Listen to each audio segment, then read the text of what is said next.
আজকে বানাবো পালং শাকের তরকারি বা পালং শাক যা হোক একটা বললেই হয় আর কি। সেই জন্যে এর জন্য আমি নিয়েছি শিম, একটু গাজর কুচিয়ে নিয়েছি, বেগুন নিয়েছি, মূলো নিয়েছি, পালং শাক নিয়েছি। আর এতে আমি একটু বড়ি দেবো।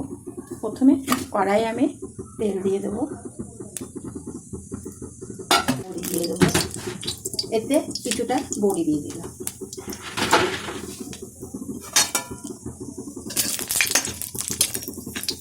বড়িটা একটু ভেজে নেব, কাঁচা থাকলে বড়ি খেতে ভালো লাগে না, কাঁচা বড়ি, সেই জন্য বড়িটা প্রথমে একটু ভেজে নিলাম। বড়িটা ভাজা হয়ে গেলে এইভাবে সরিয়ে রেখে এতে একটু পাঁচফোড়ন দেবো আর একটু রসুন ফোড়ন দেবো,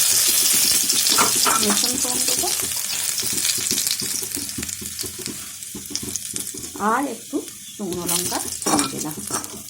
দিয়ে যে ফোড়নটা হয়ে যাবে তখন এতে আমি শাক সমেত সব সবজি কটা দিয়ে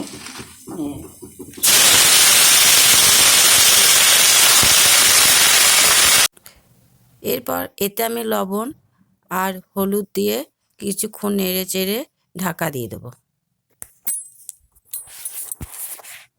করে নিয়েছি, দিয়ে এবার একটু চিনি দিয়ে দেবো। শাকে একটু মিষ্টি না দিলে ভালো লাগে না, চিনি দিলাম। এবার এটাকে আমি কিছুক্ষণ নেড়ে চেড়ে এটাকে আমি নামিয়ে নেব। হয়ে গেছে, এবার আমি এটাকে নামিয়ে নিলাম।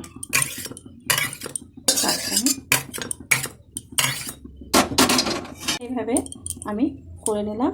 আপনাদের শাকটা ভালো লাগলে লাইক সাবস্ক্রাইব করুন।